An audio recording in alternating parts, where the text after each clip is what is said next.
Now, one of the things I'm seeing across this country is waste, and a lot of people living above their means. Now, there's a lot of struggling. I get that. But many people are choosing to live above their means. And if they weren't, they'd be getting along financially just fine. I'm seeing a lot of people who have to have the latest fashion. They have to eat at the fanciest restaurants, and they've got to outdo each other. And when your mind is like that, when you're competing fashionably and pretending to be financially successfully against your neighbor or against your coworker, you're going to run into trouble financially. And that's what I'm seeing a lot of in this country. Now, with a lot of women, you don't necessarily need to go to the nail salon every 2 weeks, and you don't need a new fashionable purse every month. And I'm seeing a lot of that. And a lot of that is due only to impress others, to impress coworkers, to impress neighbors. And a lot of times that means there's something missing up here. And for the guys, perhaps you don't need that new pickup truck or download that new video game that came out just yesterday. And then at the end of the month, there's no money for a certain bill. And I'm seeing a lot of that in America, a lot of waste. And a lot of that comes from being not financially disciplined.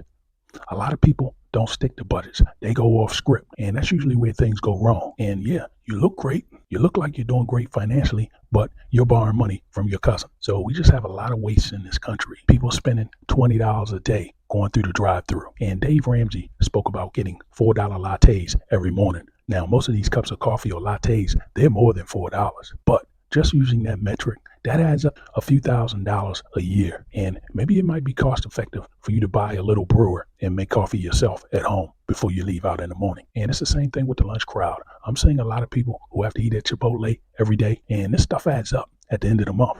And a lot of people at work feel pressured because their coworkers are going out to eat that you have to go out to eat. And in reality, it just makes financial sense for you to brown bag it. Now, maybe on Fridays you can go out to lunch. At any rate, I'm just saying a lot of waste, a lot of people living above their means, and it's going to end in disaster for a lot of people.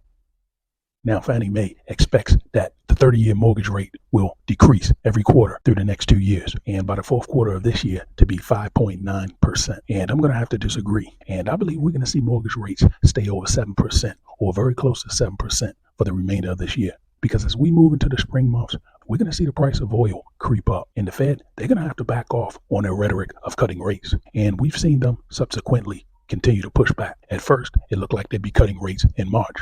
Now it looks like midsummer. And I tell you what, in a few months, you're going to hear them talk about, well, we may cut rates around the election. And in reality, they won't be able to cut rates until possibly next year. Now, Bank of America CEO Brian Moynihan was quoted this week as saying the public better get used to 6 or 7% mortgage rates. And I agree with him. This guy isn't lying. Now, there seems to be a money grab happening all across the country, and it's coming in forms of infractions, red light cameras, speed cameras, parking tickets, toll roads. And if you live in a metropolitan area, it's almost impossible to escape these tentacles of these guys. And that's going to get worse. They're going to find more ways to fine you, to put a levy on you. And at the end of the day, most Americans, they're going to be penniless. Now, if you like this type of content, please like and subscribe. Thanks for watching.